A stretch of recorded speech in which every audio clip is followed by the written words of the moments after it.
Pastor Tiago Montemor é pastor na Apacentar, Igreja Apacentar de Boa Viagem ali? Agora é Recife. Agora é Recife, isso mesmo.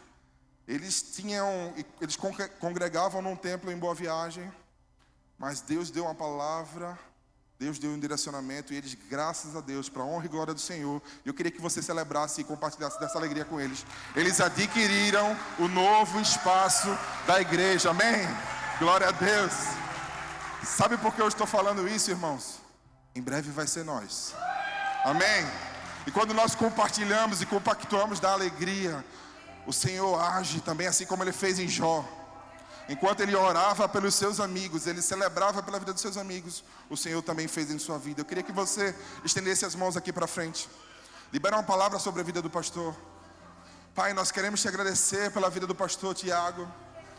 Nós queremos que o Senhor o trouxe até aqui com um propósito, com essa missão. E nós cremos que ela será executada. Não aquilo que nós desejamos, mas aquilo que o Senhor tem para esse tempo. Nós te pedimos, fala ao nosso coração, Pai, que Ele possa comunicar as realidades do céu a nós, que Ele possa comunicar aquilo que o Senhor colocou, e que Ele seja a boca do Senhor aqui na família Frutificando. Usa teu filho em toda a verdade, em nome de Jesus. Amém, amém e amém. Valeu, cara. Valeu, gente.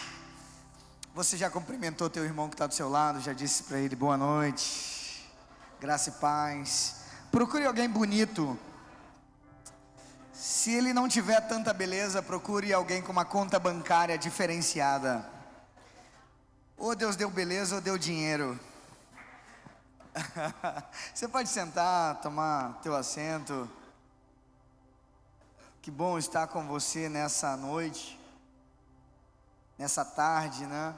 Queria agradecer a Deus pela vida dos meus amigos, principalmente a vida do meu amigo pastor Jonatas, que é um querido e um homem muito doce, um homem muito sensível às coisas do Espírito, um homem muito gentil. Então eu queria compartilhar com você uma palavra. Vocês estão num período importante, que é o período de primícias, é isso? Ok.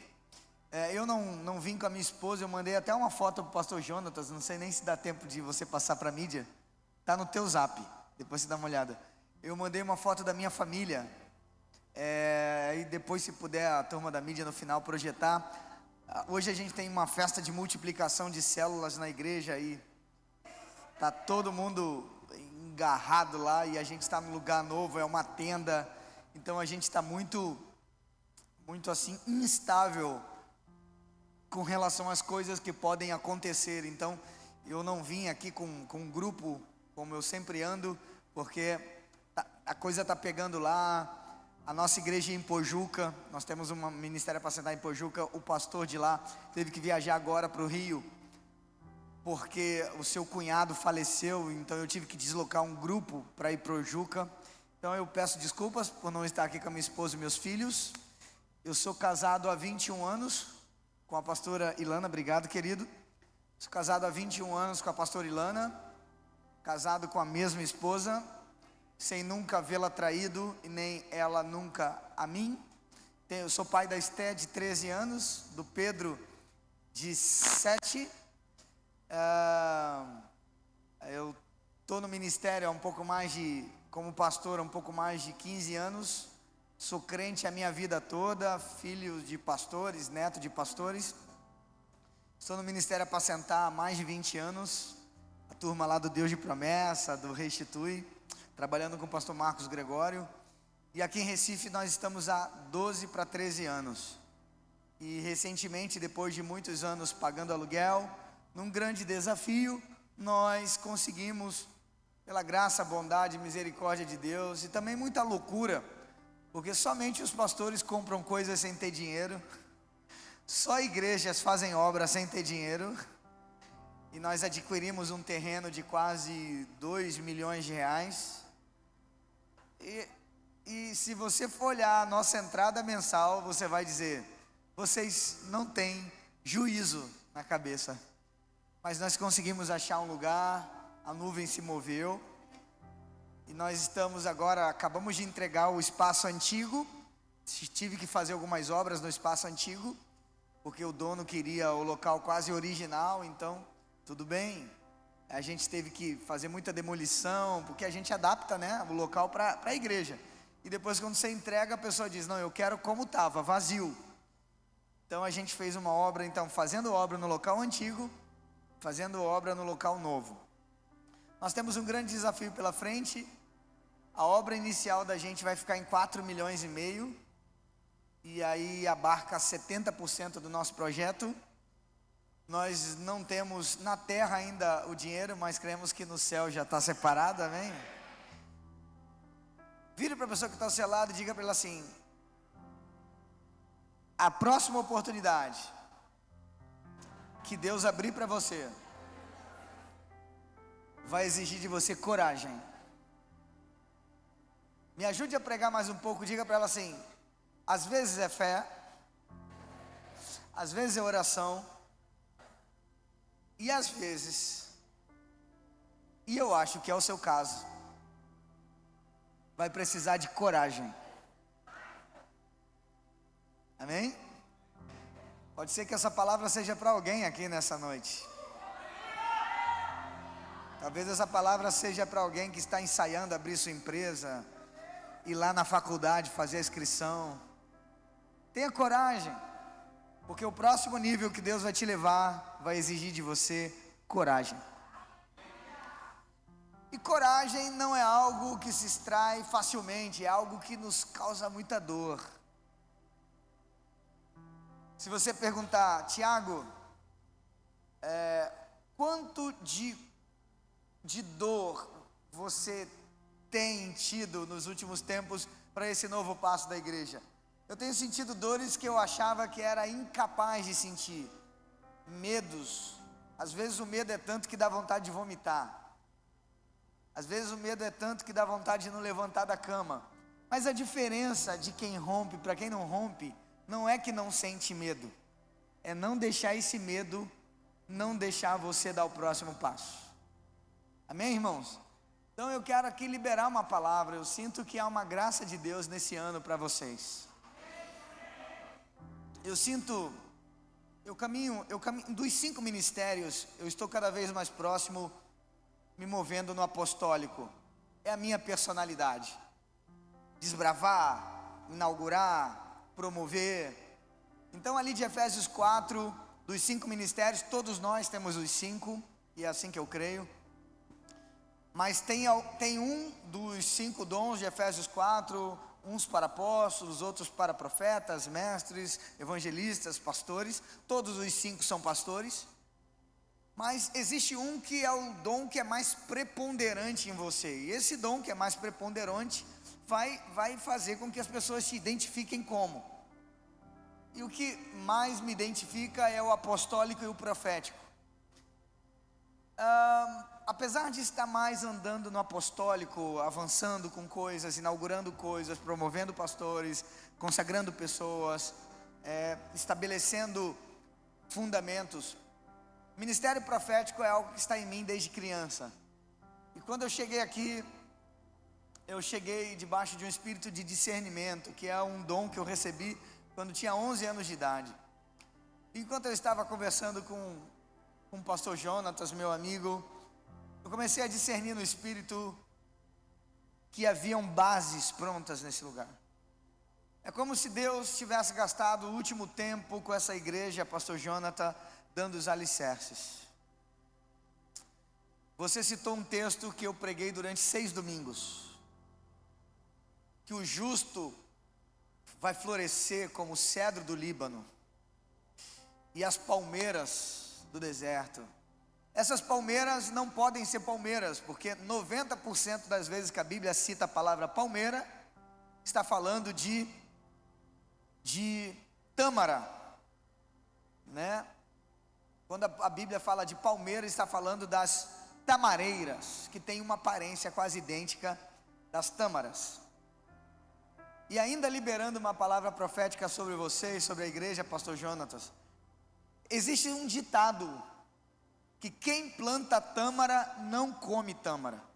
porque ela leva 96 anos para começar a frutificar. E eu sinto no espírito que chegou um tempo de vocês provarem o sabor da tâmara que vocês plantaram. Agora tem que haver paciência.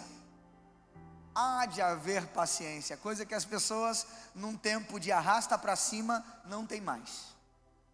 Ninguém consegue suportar um pregador por mais de 25 minutos mais. Ninguém consegue olhar uma única notícia no celular por mais de 2 segundos, sem que arraste para cima. Então as pessoas estão cada vez mais ansiosas. Mas na obra de Deus não se faz assim. Obra de Deus, quando é de Deus, ela nos prova no fogo. Porque é só o fogo que vai provar se a obra do nosso ministério é palha, é madeira, é feno ou é metal precioso. Muitas vezes nós somos provados, não é porque Deus é mau, mas é porque Ele quer averiguar se a obra das nossas mãos é uma obra emocional, feno, madeira, palha, ou é uma obra de fato consistente. E falando de consistência, já soltaram meu timer aqui? Já, graças a Deus. Esse é o tempo que eu tenho, né? De verdinho. Maravilha. Eu quero compartilhar com você uma palavra inédita. Uma palavra que eu preparei para vocês. Eu sou um pastor de igreja. Um pastor itinerante prega a mesma palavra 50 vezes. Ele prega uma palavra hoje aqui. Essa palavra deu certo, eu vou na igreja do pastor Jonatas, eu prego ela de novo, e Deus fala lá, faz lá. Aí eu vou na igreja da irmã, eu prego ela de novo, e aí eu vou na igreja do irmão, eu prego ela de novo. Então os pregadores itinerantes pregam a mesma mensagem 50 vezes, 100 vezes. Mas um pastor de igreja, se repetir a mensagem, as ovelhas reclamam. Não é? Então eu produzo por ano cerca de 700 sermões, porque eu prego na terça, eu prego na quinta, eu prego na sexta, eu prego no domingo de manhã e eu prego no domingo à noite, para o mesmo povo. Então nós os pastores de igreja precisamos fabricar muitos sermões. Então para mim seria muito fácil, eu estou terminando o mestrado, indo para o doutorado na área de teologia. A minha área é a área de negócios. Eu fui executivo de multinacionais americanas, multinacionais alemães. Minha formação é administração, fiz pós, fiz MBA, fiz meu MBA na Alemanha. Então minha área é negócios. Na área teológica eu fiz teologia, fiz pós-graduações, mestrado e agora indo para o doutorado. Então, para mim, que gosto da vida acadêmica na área secular e também na área sacra, não é difícil pegar um tema como primícias e pregar uma mensagem que eu já preguei algumas vezes. Sobretudo para mim, que sou pastor de igreja e estou sempre discipulando pastores, diáconos, obreiros, líderes de célula. Mas, em especial, eu sinto que há um desejo de Deus de acelerar essa igreja, acelerar a membresia dessa igreja, acelerar os resultados dessa igreja. Deus me fez sentar e produzir algo novo. Então, o que eu estou trazendo para vocês é algo também novo para mim. Eu sinto que Deus quer falar comigo. Dia 1º de fevereiro eu vou entrar numa jornada de 40 dias, lendo somente coisas novas, estudando somente coisas novas. Você já viu quando um telefone chega? Quem tem iPhone aí, levanta a mão. iPhone. Ou coisas da Apple, né? Acho que as coisas também do Samsung são assim, do Android. Chega um momento que o celular não atualiza mais. Eu tô com um tablet aqui da Apple, que eu ganhei faz muitos anos, que eu comprei, aliás. E hoje eu descobri, coincidência, que ele não atualiza mais. Eu precisei baixar o OneDrive, que é uma coisa que eu tenho na nuvem. E quando eu fui baixar para cá, o troço disse: ele não tem mais capacidade, precisa da versão 17. Quando eu fui atualizar, disse: não atualiza mais, não tem mais espaço. Ou seja, esse hardware chegou no limite dele. Então, por mais que eu queira baixar coisas novas aqui, ele não tem mais espaço. Vira para quem está do seu lado e pergunte para essa pessoa assim: você já pensou que os processos que você passou ou está passando, pode ser Deus aumentando a sua capacidade, esticando você, para que você receba coisas novas de Deus?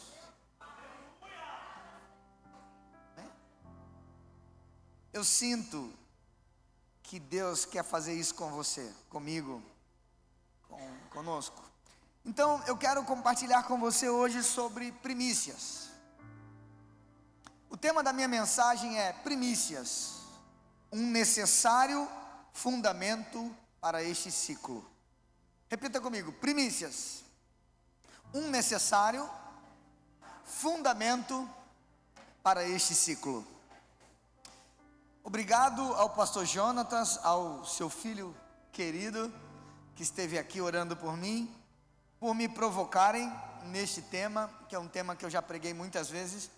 Mas eu quero ler com você agora, nesses 30 minutos aí que me restam, Êxodo capítulo 13, versículos 1 ao 3. Êxodo capítulo 13,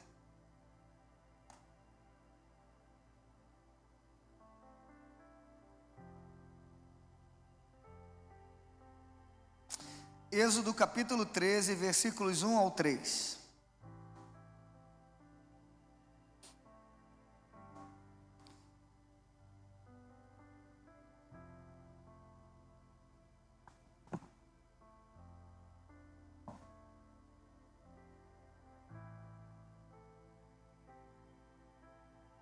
Quem achou, diga amém. Já está aqui na tela, muito bom, valeu mídia. Êxodo capítulo 13, versículos 1 ao 3, eu vou ler na versão NVI. Diz assim: e disse o Senhor a Moisés: consagre a mim todos os primogênitos, o primeiro filho israelita me pertence. O primeiro filho israelita me pertence, não somente entre os homens, mas também entre os animais. Então disse Moisés ao povo: comemorem esse dia que vocês saíram do Egito, da terra da escravidão, porque o Senhor os tirou dali com mão poderosa. Não comam nada fermentado. Neste dia do mês de Abibe vocês estão saindo, quando o Senhor os fizer entrar na terra dos cananeus, dos hititas, dos amorreus, dos heveus e dos jebuseus, terra que ele jurou aos seus antepassados que daria a vocês, terra onde há leite e mel com fartura. Vocês deverão celebrar essa cerimônia neste mês. Versículo 6: durante 7 dias comam pão sem fermento, e no 7º dia façam uma festa dedicada ao Senhor. Comam pão sem fermento durante os 7 dias, não haja nada fermentado entre vocês, nem fermento algum dentro do seu território. Nesse dia, cada um dirá ao seu filho: assim faço pelo que o Senhor fez por mim quando saí do Egito. Isso lhe será como sinal em sua mão e memorial em sua testa, para que a lei do Senhor esteja em seus lábios, porque o Senhor o tirou do Egito com mão poderosa. Cumpra essa determinação na época certa, de ano em ano. Depois que o Senhor os fizer entrar na terra dos cananeus e entregá-la a vocês, como jurou a vocês, aos seus antepassados, separem para o Senhor o primeiro nascido de todo o ventre. Todos os primeiros machos dos seus rebanhos pertencem ao Senhor. Versículo 13: resgatem toda a primeira cria dos jumentos, mas se não quiserem resgatá-la, quebrem-lhe o pescoço. Resgatem também todo primogênito entre os seus filhos. Amém, queridos? Deus fala conosco, nos traz instruções práticas para a vida diária, em nome de Jesus. Amém? Queridos, eu quero compartilhar com você uma palavra que você consiga aplicá-la no seu dia a dia. Então, a minha intenção não é trazer uma palavra que faça com que você se emocione bastante, mas que a sua vida continue na mesma.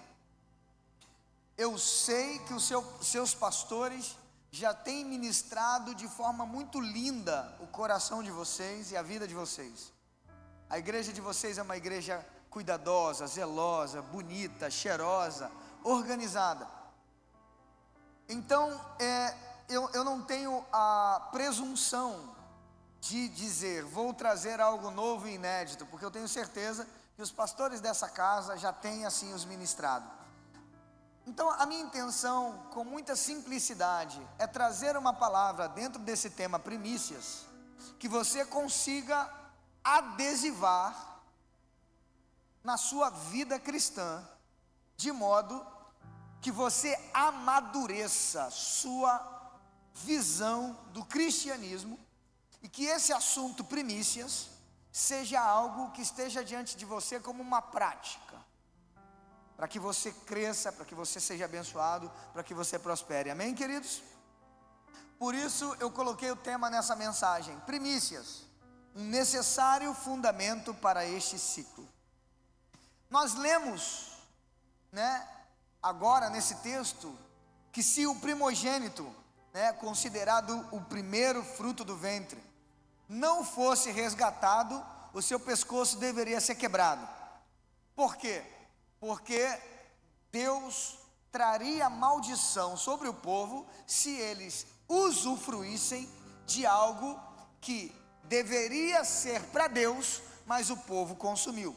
Então, o povo deveria, caso aquele primeiro não fosse apresentado ao Senhor, deveria ter o seu pescoço quebrado para resgate.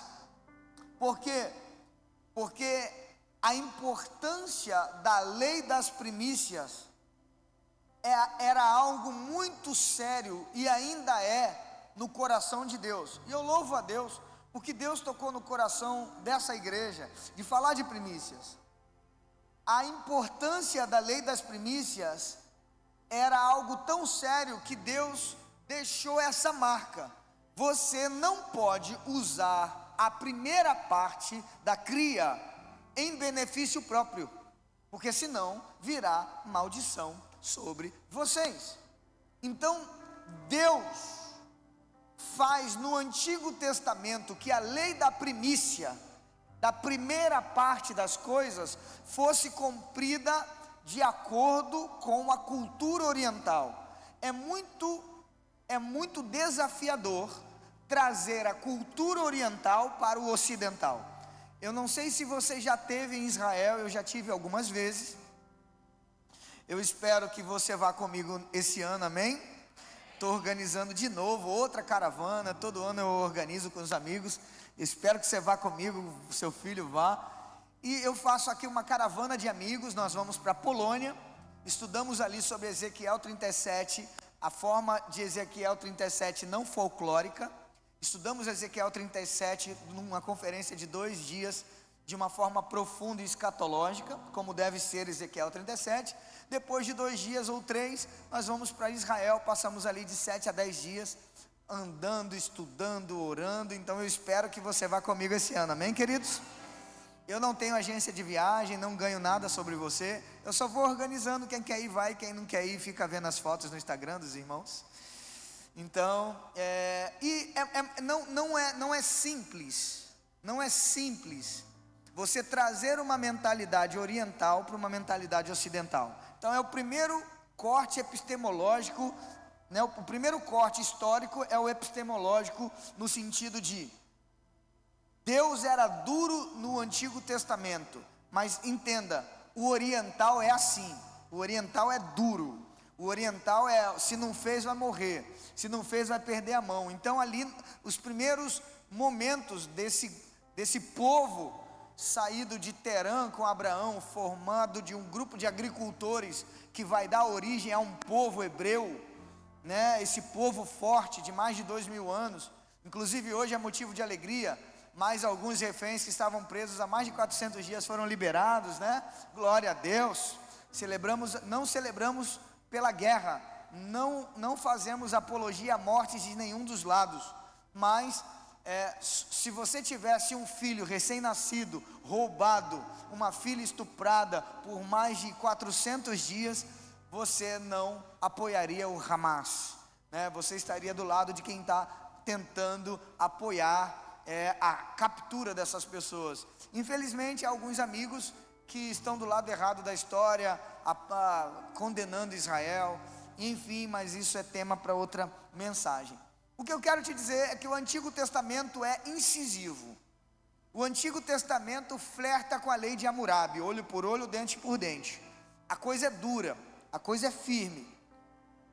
Então a gente pode pensar, bom, no Antigo Testamento a lei das primícias era algo que ou seguia.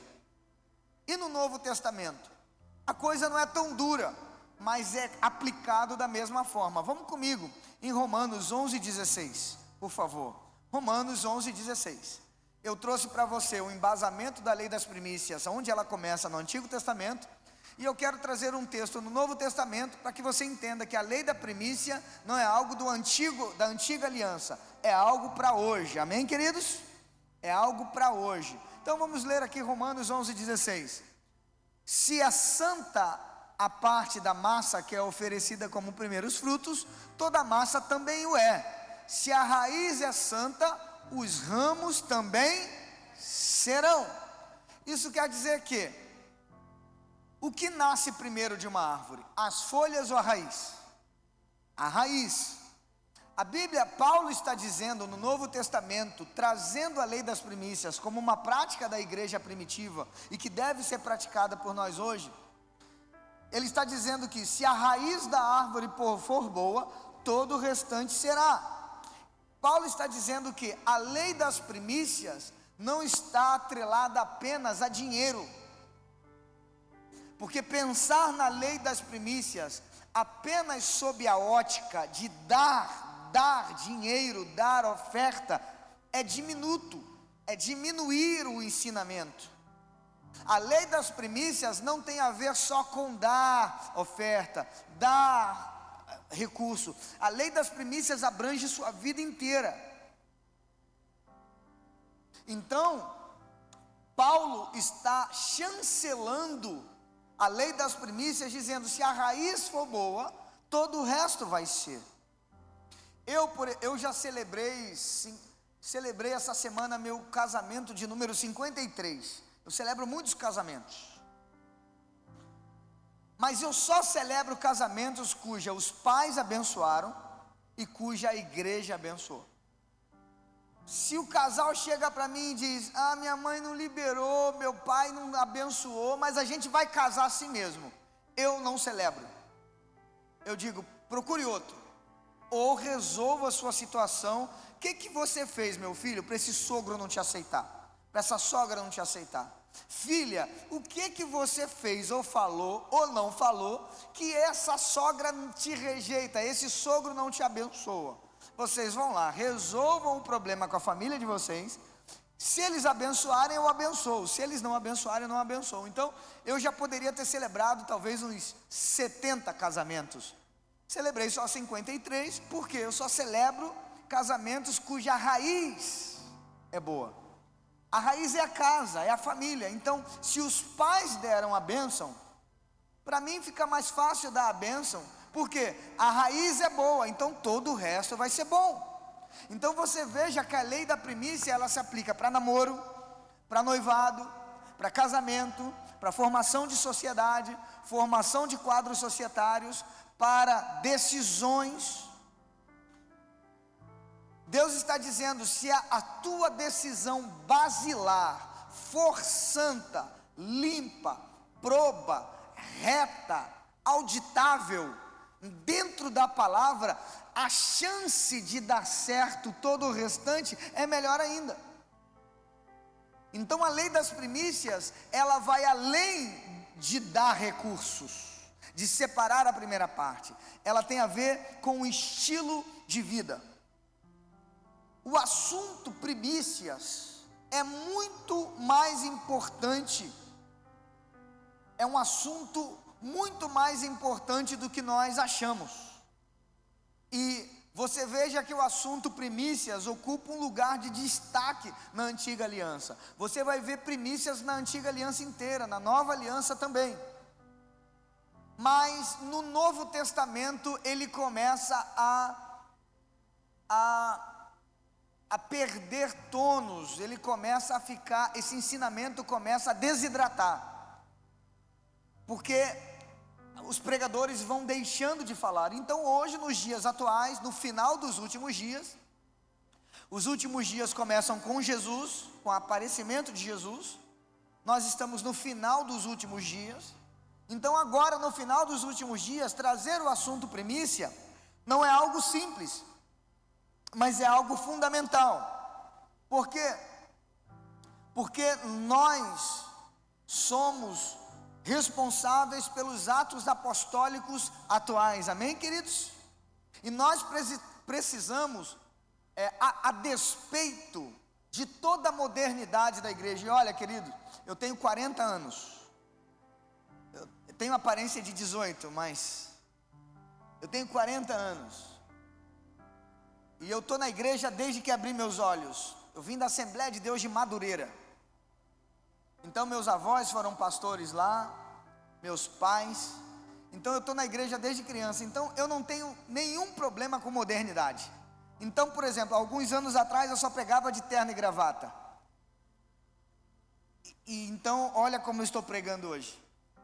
Se o meu avô tivesse vivo, ele morreria de novo, ao ver um pastor pregando com um cordãozinho, com um microfonezinho Madonna, né, de calcinha mais ajustada. Meu avô iria me tacar qualquer coisa que ele tivesse na mão, porque era como a cosmovisão dele.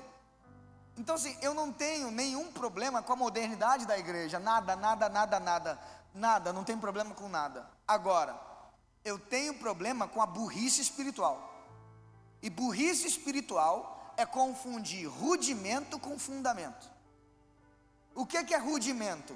Igreja preta, igreja branca, igreja amarela. O que é rudimento? Luz embaixo, em cima, atrás, na frente. O que é rudimento? O outfit do pastor, o estilo do pastor, da pastora. O que é rudimento? Se batiza antes ou batiza durante ou batiza depois. O que é rudimento? Se a Santa Ceia é antes, durante, depois, todo dia, um mês, um dia no mês. O que é rudimento? Se você tira a oferta no envelope, no Pix, se você traz um animal para sacrifício, isso é rudimento. Estilos. Agora, o povo não sabe o que é rudimento, que são coisas doutrinárias, e o que é fundamento. Não pode tirar. Primícias fazem parte dos ensinos fundamentais da vida cristã. Não é algo que eu escolho, não sei se eu quero. Por isso que eu fiquei muito encantado com o discernimento espiritual de trazermos o assunto primícias. E eu nem saí da introdução, eu quero correr aqui para agregar mais a sua vida cristã através da pregação dessa mensagem, desse ensino cristão para você. Eu trouxe a definição do Aurélio da palavra primícia. A palavra primícia significa primeiros frutos, primeiras produções, primeiros efeitos, primeiros lucros, primeiros sentimentos, primeiros gozos, começos, prelúdios. A definição bíblica não fica atrás, porque por trás da doutrina fundamentada, dos ensinos explícitos e figuras implícitas, nós lemos aqui que as Escrituras mostram a importância que Deus dá às primícias, cuja a definição é a primeira parte de algo. Quando você entende a honra, a primícia e a confiança se tornam um estilo de vida. Vira para alguém que está ao seu lado, diga para ela assim: quando você entende honra, primícia se torna um estilo de vida. Essa frase não é minha, é do pastor Vini Vieira, que pregou há uns anos atrás na conferência do bispo JB em Brasília. Ele disse isso, e eu estou reproduzindo.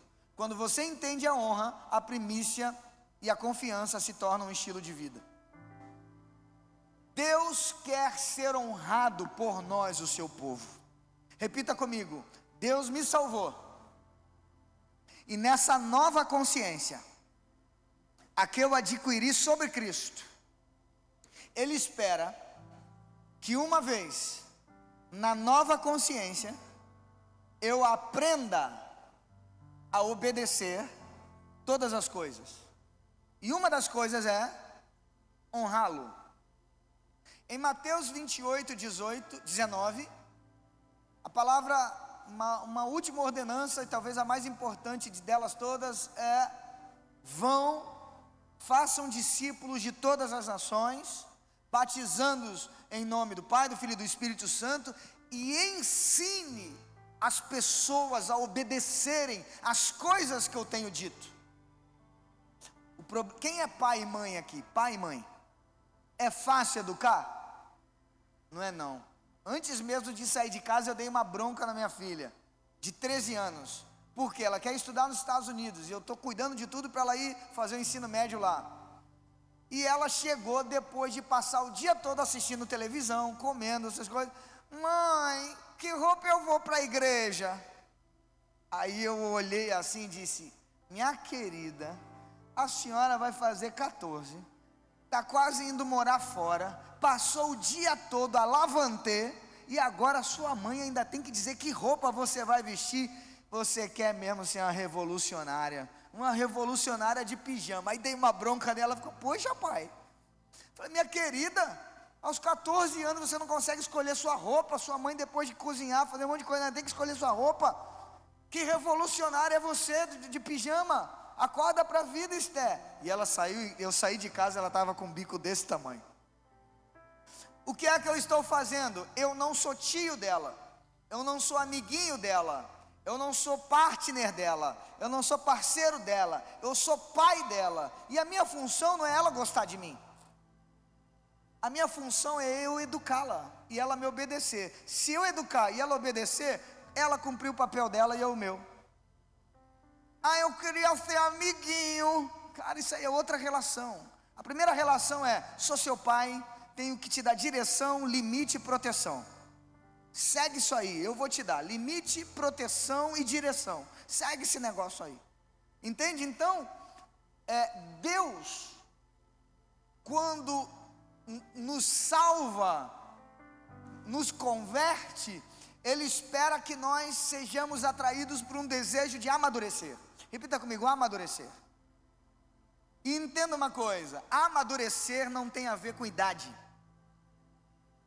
Eu conheço velhos e velhas com atitudes infantilizadas. E conheço jovens com atitudes aqui em cima, prateleira de cima. Por quê? Amadurecer não é idade nem tempo. Amadurecer é decisão. Você decide amadurecer. E Deus espera que em algum momento você transicione de um evangelho consumista para um evangelho fornecedor. A gente chega para Jesus querendo paz, querendo tranquilidade. Você chega para Jesus querendo casar, você está desesperado. Tem gente solteira aqui? Levanta a mão, diga glória a Deus. Jesus me olha. Eita, Jesus vai fazer uma obra na tua vida, varão. Tem varão aqui também, né? Eu cheguei para o evangelho porque eu era muito feio. Ainda sou. Mas era muito difícil de eu arrumar namorada, porque eu só tinha cabeça, joelho e dente.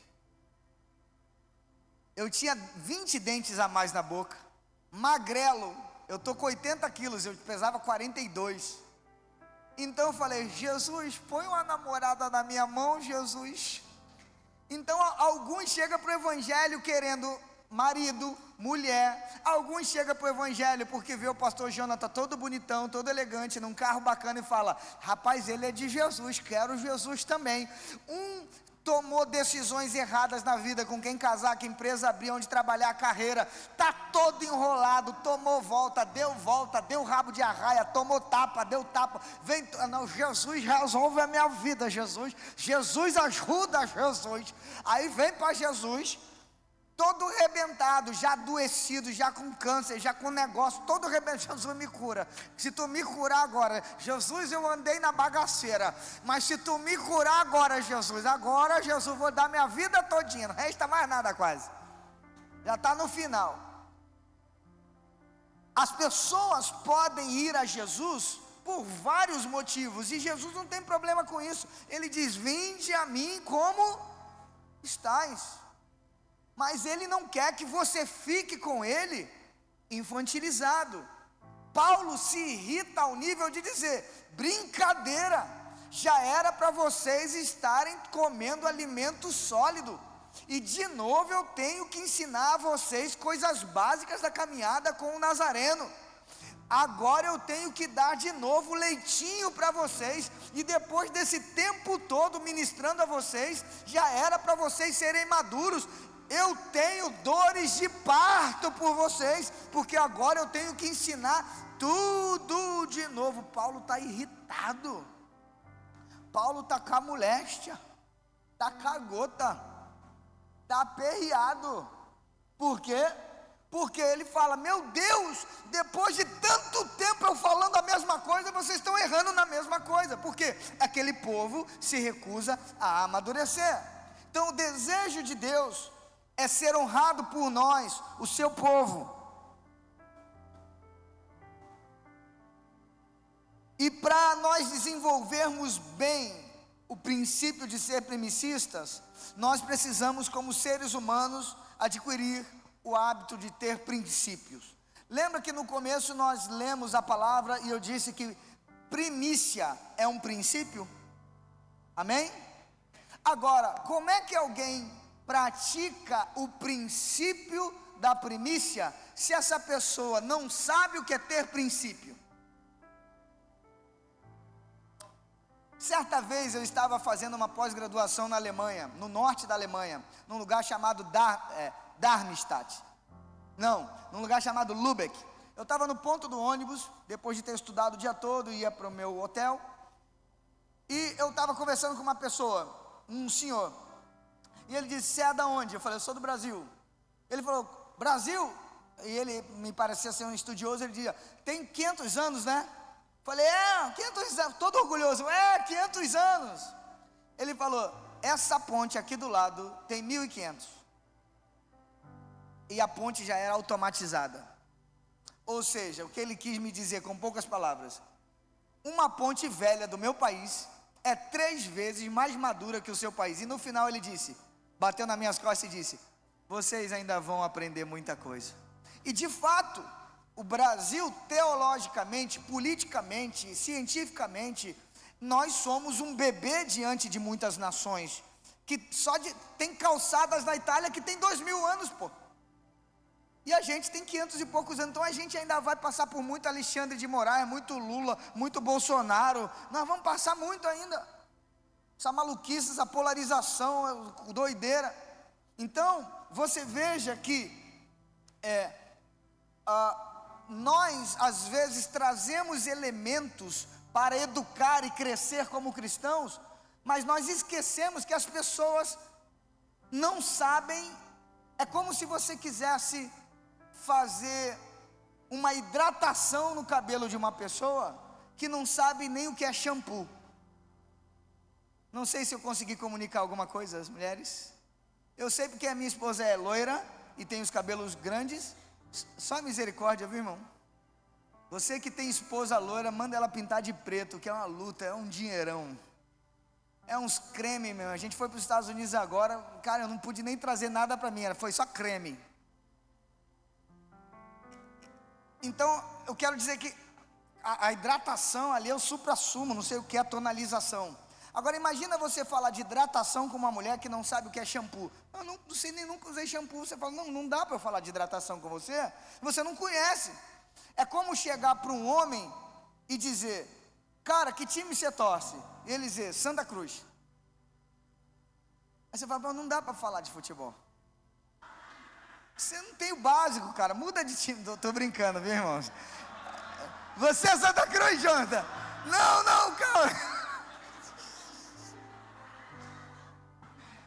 Ai, desculpe. Mas, olha, irmãos, eu sei o que é sofrer. Eu vinha sofrendo há mais de 21 anos. Hã? Não, eu sei o que eu queria te dizer, porque eu sou botafoguense, cara. Então eu sei o que é sofrer, eu ser humilhado. Mas Jesus exalta. Você viu ano passado, Jesus deu vitória ao Botafogo. Então, irmãos, às vezes é difícil a pessoa praticar o ensino daqui, se ela não tem o básico. Então a gente está falando de princípio da primícia, e as pessoas às vezes não sabem o que é princípio, não sabem tê-los. Talvez se eu perguntasse a você, pega uma caneta e diga quais são os seus 4 principais princípios, talvez você ficasse congelado em meus princípios. Princípio é moral ou princípio é ética? O princípio vem antes da moral ou depois da moral? A ética vem antes? Que é princípio? Então, essa é uma discussão que fora do Brasil, qualquer criança sabe a epistemologia das palavras, mas a gente não sabe, a gente fala, mas não sabe. Então, princípio, eu peguei uma frase aqui do Rui Barbosa, grande jurista do Rio de Janeiro, e ele escreveu assim: a força, ou se chame legal, ou se chame ditadura, é sempre efêmera. Só o que sobrevive a todas as catástrofes são os princípios. E uma outra frase dele foi: princípios não são princípios se você escolhe quando irá segui-los. Essa frase eu achei mais encaixável para nós. Princípios não são princípios se você escolhe quando irá segui-los. A palavra princípio vem do latim principium, é o primeiro instante de algo. Trata-se, portanto, do começo ou início. E como nós começamos aqui, entregar ao Senhor, igreja, as primícias da nossa renda, não é apenas dar dinheiro, é distingui-lo. Ser primicista é um ato de distinguir o Deus que você serve. Você está entendendo um pouco mais?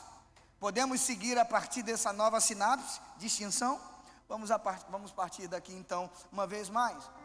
Quando eu distingo quem é Deus diante das minhas outras fontes de proteção, suprimento, entretenimento, quando eu distingo Deus das minhas outras fontes de prazer, eu estou dizendo aonde Deus está na minha vida.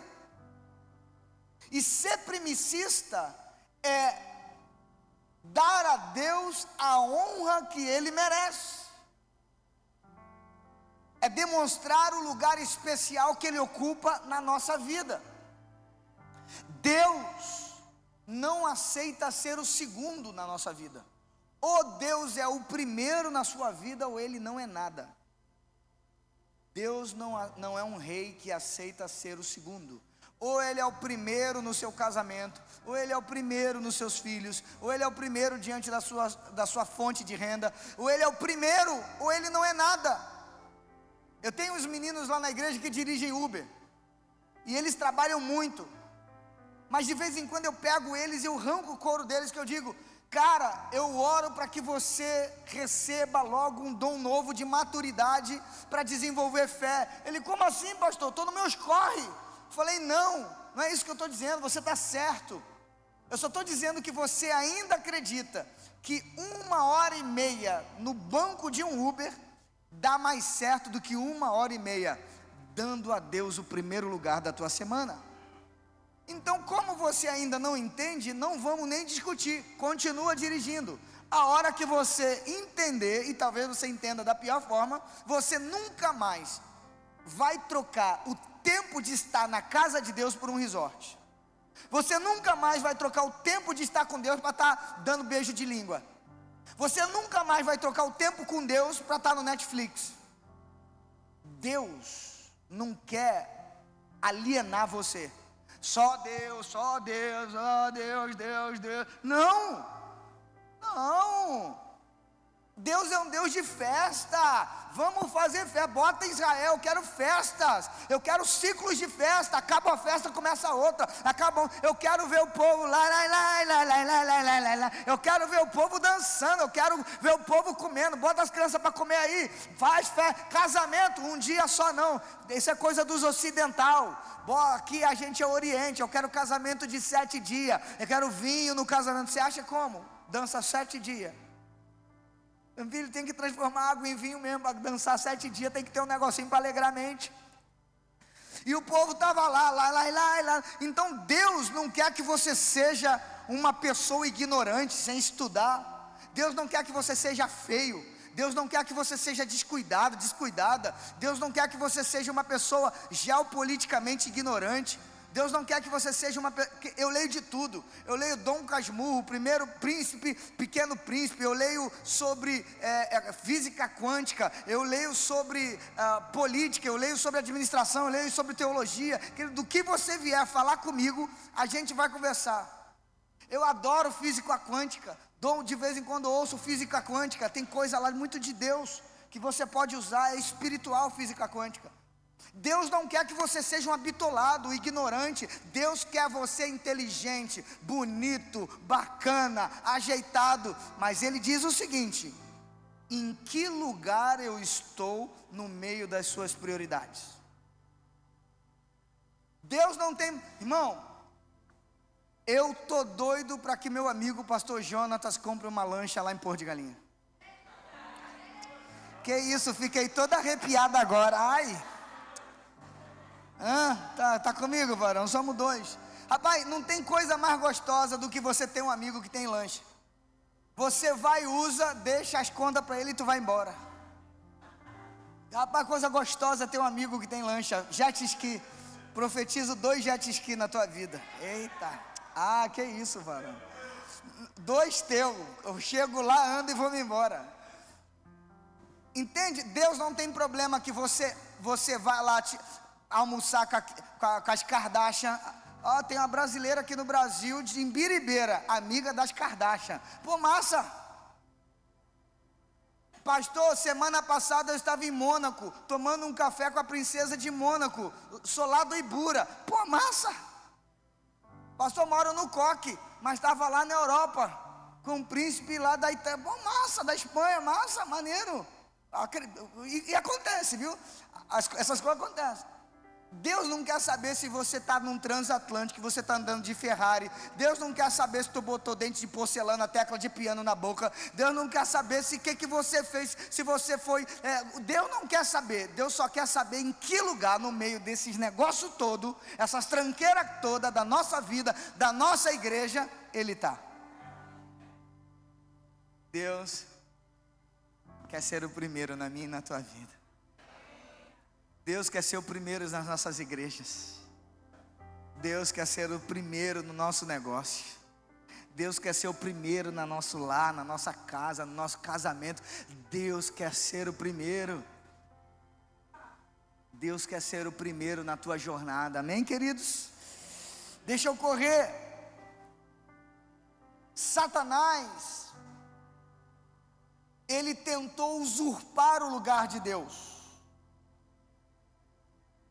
E ainda hoje Satanás está tentando fazer o que ele fez no céu: tirar do coração o desejo de olhar só para ele. Ele continua na mesma saga, ele é muito endemoniado, porque ele continua tentando tirar Deus do primeiro lugar no teu coração, como ele fez com os anjos.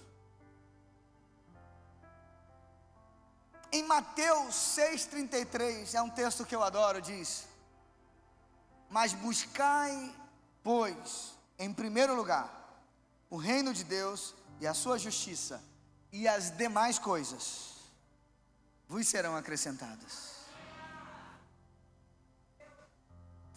Buscai, pois, em primeiro lugar. Busca, pois, em primeiro lugar.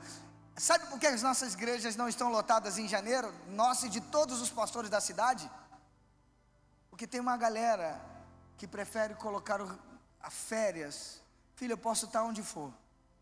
Cara, meu domingo é do Senhor e ponto final. E aí janeiro só Deus na vida das igrejas, dos pastores, geral. Porque tem uma galera que fala, não, meu irmão, janeiro eu tiro férias de Deus, tiro férias da igreja. Mateus 6,33 está dizendo sobre a distinção. Deus está dizendo nas palavras de Jesus, qual é a distinção que vocês podem fazer sobre mim no coração de vocês? Quando a gente olha para Caim e Abel, a gente não vai ter tempo, mas pode colocar na tela aí Gênesis 4:2. Eu ainda tenho 13 minutos. Bota Gênesis 4:2 aí para mim. Quando a gente olha para a história de Caim e Abel, a gente acha que o pecado de Caim foi levar vegetais. E eu achava honestamente que o assunto ali era a natureza da oferta. Mas não. O assunto de Caim e Abel não é que um levou um animal e outro levou vegetal. Vamos ler. No Gênesis 4:2 diz assim: deu à luz também Abel, irmão dele. Abel pastoreava as ovelhas e Caim cultivava a terra. Agora vamos comigo no versículo 3 ao 5. Ainda Gênesis 4, 3 ao 5. Passado algum tempo, Caim entregou ao Senhor uma oferta dos frutos. Passado algum tempo, ele foi lá e lembrou que tinha que dar algo. Versículo 4. Abel também trouxe as primeiras crias do seu rebanho, com as partes gordas. O Senhor olhou com agrado para Abel e a sua oferta. Continua. Mas não para Caim e a oferta deste. Por isso a ira de Caim se acendeu e o seu semblante desfaleceu. Deus havia dado o princípio: eu quero a primeira parte sua da terra e sua dos animais. O Abel, das primeiras crias que nasceram, ele foi no altar e disse: aqui são as primeiras. O Caim, depois de muitos dias, foi lá, pegou lá uns rabanetes, umas coisas e falou: toma aí. O problema é que Deus é carnívoro, não é vegetariano, não é nada disso. O problema foi que um obedeceu o princípio e o outro quebrou o princípio. Vira para alguém que está do seu lado, diga para ele assim: você quer saber se você está numa igreja moderna? É ter que ficar repetindo as coisas para o lado. Mas deixa eu brincar com você. Vire para alguém que está ao seu lado e diga para ele assim: você pode até quebrar o princípio, mas lá na frente o princípio lhe quebra, vice. Você pode quebrar o princípio o quanto quiser, mas lá na frente ele pega você. Então a questão aqui, igreja amada, linda, maravilhosa, cheirosa, é se eu quero distinguir o Deus que eu sirvo das minhas outras coisas, ou quero botar ele na vala comum. Quantos estão entendendo? Isso deveria ser um seminário, mas vou correr aqui. E por que é tão importante nós observarmos isso? Por quê? Porque nós temos que dimensionar qual é a aplicação da simbologia desse princípio primicista na nossa vida hoje. E quando a gente olha para a lei das primícias, ou princípio da lei das primícias, o apóstolo Paulo, ele também vai declarar algo muito importante sobre a ressurreição de Jesus. Abra comigo em 1 Coríntios capítulo 15, versículo 20. 1 Coríntios capítulo 15, versículo 20. Contudo, de fato, Cristo ressuscitou dentre os mortos, sendo Ele a primícia entre aqueles que dormiram. Amém? Paulo está dizendo que a ressurreição de Cristo é vista como um cumprimento de uma tipologia das primícias. E isso aconteceu num sábado. Você vai lá em Mateus 28:1, você vai ver. Agora, sabe o que é interessante? É que 50 dias depois da oferta de primícias, no tempo de Israel, e ainda hoje, depois que você entrega a primícia no sábado, ou melhor, no domingo, um dia depois do sábado, é o que está lá em Levítico, Deuteronômio, você começa a contar 50 dias, e depois de 50 dias da primícia, você celebra qual festa? Pentecostes. É a primícia que abre o calendário para um derramar novo. Vamos comigo? Vamos comigo? Levítico capítulo 23, versículo 15 e 16. Levítico capítulo 23, versículo 15 e 16. Diz assim, ó: a partir do dia seguinte ao sábado, domingo, o dia em que vocês trarão o feixe de oferta ritualmente movida, contem 7 semanas completas. Contem 50 dias até um dia depois do 7º sábado. Então apresentem uma oferta de cereal novo ao Senhor. Qual é a oferta de cereal? Qual é a festa? Pentecostes. Agora vamos comigo no versículo 17. Capítulo 23, versículo 17. Onde quer que morarem, tragam 2 pães feitos com 2 jarros de melhor farinha cozidos com fermento, como oferta dos primeiros frutos movidos para o Senhor.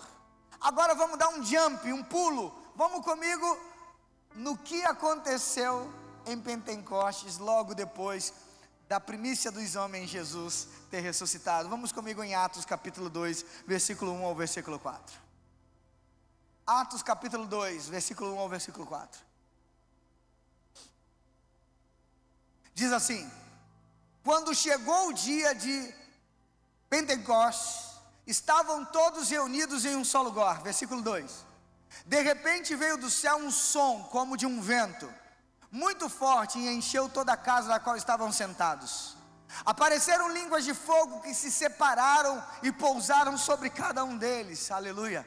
Todos ficaram cheios do Espírito Santo e começaram a falar em outras línguas, conforme o Espírito permitia que se expressassem. 50 dias após o povo entregar a primícia, até o dia de hoje, e esse ano eu vou lá celebrar o Shavuot, o Pentecostes. 50 dias depois é o Pentecostes.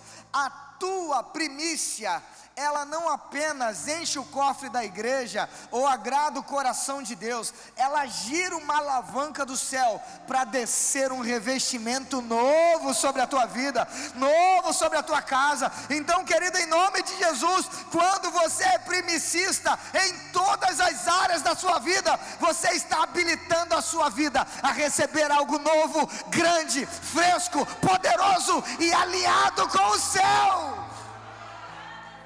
Aleluia. Deus abençoe sua semente, querido. Você precisa entender que pessoas como o pastor dessa igreja e com as pessoas com a qual ele senta, e eu sou um deles, a gente não é cretino, a gente é gente séria, casado com a mesma mulher, pai de filho, trabalhadores. E eu só aceitei vir aqui, irmãos. Se você for olhar meu Instagram, ano passado eu preguei nas maiores igrejas de Pernambuco, desde presbiteriana até a igreja da família, até a igreja do amor, até Zion, até não sei aonde. Mas eu recusei mais convites do que aceitei. Não porque sou um bom pregador, mas é porque eu só sento na mesa de gente que vive o que prega. Então a gente aqui, o seu pastor, direcionado pelo Espírito Santo de Deus, trouxe esse tema para abençoar a tua casa. E assim como o povo foi abençoado por seguir um princípio, se você colocar essa prática na tua vida, coisas vão romper no teu negócio, coisas vão romper na tua vida. A minha última empresa, eu já tive 5 empresas, estou montando a minha sexta. A minha última empresa eu montei com 3 mil, vendi por 500 mil, na pandemia. Eu tive um lucro de mais de 50.000%. A primeira coisa que eu fiz, desde a primeira empresa que eu tive, com 17 para 18 anos, a Montex, vendia óculos, luva, capacete, EPI. Aos 30 anos eu já tinha feito o meu primeiro milhão. Agora eu vim de uma família desgraçada. Meu irmão, traficante de cocaína, morreu no micro-ondas, queimado lá em cima no Morro da Mangueira. Meu pai teve 10 amantes. Minha mãe vivia na esbórnia. Meu pai na sacanagem. Eu, amarelo, nem preto, bonitão, igual meu irmão, e nem branco, a cor do burro quando foge.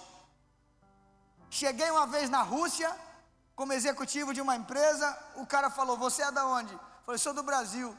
Aí ele disse para mim: como é que pode a nossa empresa contratar gente dessa cor? Eu falei: miserável, vou pegar ele.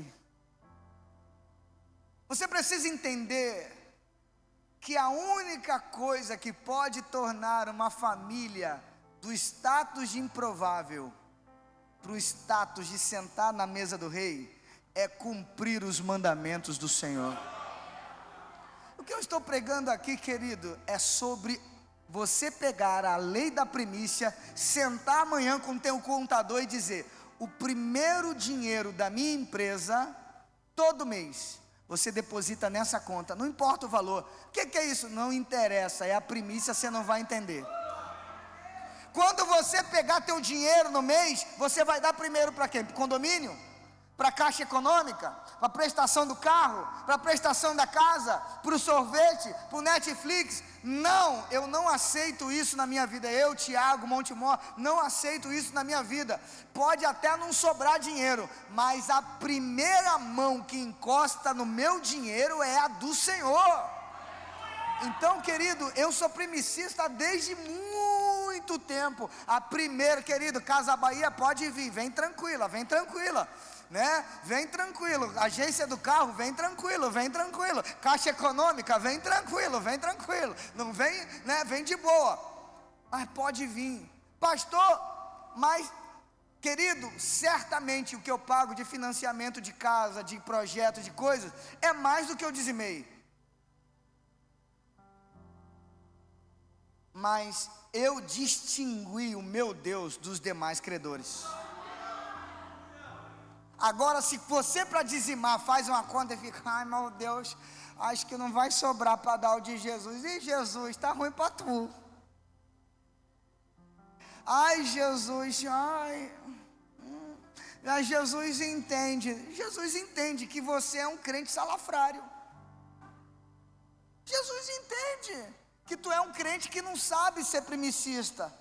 Jesus entende que você ainda é uma criança. A minha esposa já escreveu alguns livros. Ela é psicóloga, historiadora, psicanalista, coordenadora de faculdade na cadeira de psicanálise e psicologia, tem consultório.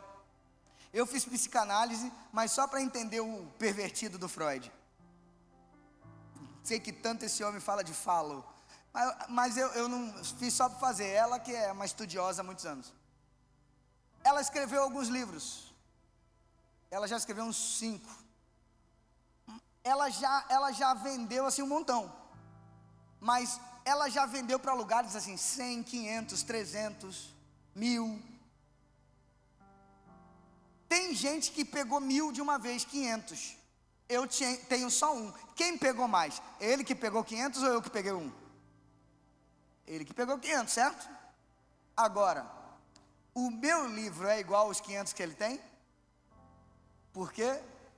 Porque toda vez que a editora entrega, ela diz: meu bem, o primeiro é para você. Ah, meu amado. Aí eu fico todo bobo. A falar: Jesus, é milagre, outro nível. Jesus. Ela me distinguiu dos demais e isso acarinhou meu coração. Quando você entrega o primeiro para Deus,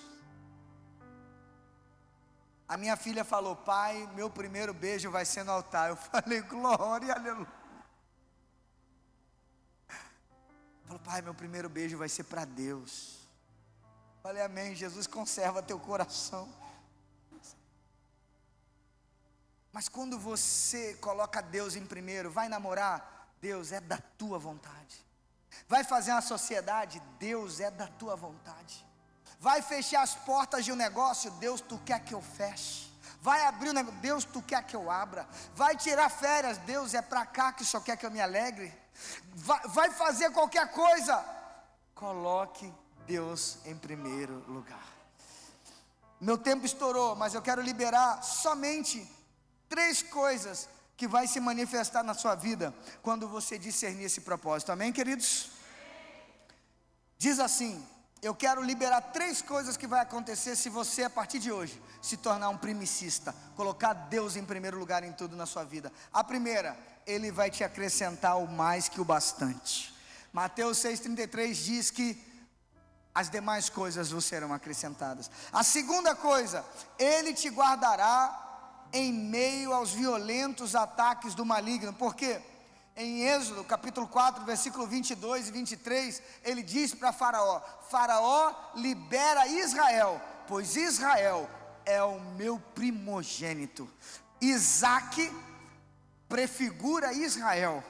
Abraão entregou Isaque e foi o primogênito, e desde o dia que Abraão entregou Isaque como primogênito, Israel para Deus é o primeiro. Ninguém explica na história mundial bélica como um país sozinho, pequeno, menor que Sergipe, na guerra dos 6 dias, ganhou o mundo árabe inteiro.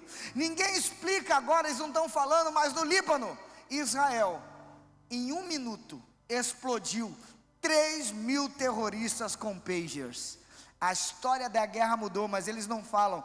Um prêmio Nobel que fez a teoria da explosão das baterias. O mundo da guerra mudou, mas eles não estão falando. Então, por que é que Deus guarda Israel? E por que Deus guarda aquele lugar? Porque um dia Abraão disse: Israel, Senhor, é teu primogênito. Amém, queridos? Aquilo que você consagra como primeiro para Deus, Ele diz: não é mais seu, agora é meu. Se você entrega esse casamento como primeiro para o Senhor, Ele diz: fica tranquila, eu vou guardar, o primeiro é meu. Se você entrega as primeiras decisões para o Senhor, Ele diz: fica tranquilo, é meu. Se você honra Deus em primeiro lugar na tua vida, não tenha medo, não tenha medo. Ele vai fazer vir de longe, Ele vai fazer ressuscitar, Ele vai fazer gente voltar atrás, Ele vai fazer você sem as habilidades necessárias ser escolhido. Sabe por quê? Ele pega as coisas pequenas, loucas e vãs e desprezíveis e diz: é meu, e o que é meu, a regra é minha. Então Deus vai pegar gente improvável esse ano, Deus vai pegar gente improvável esse ano, Deus vai pegar empresa, carreira, saúde, e Deus vai dizer: eu vou de improvável fazer você alguém grande nessa nação, no nome de Jesus. Você recebe essa palavra, querido? Então será que você pode aplaudir e dar um brado de vitória?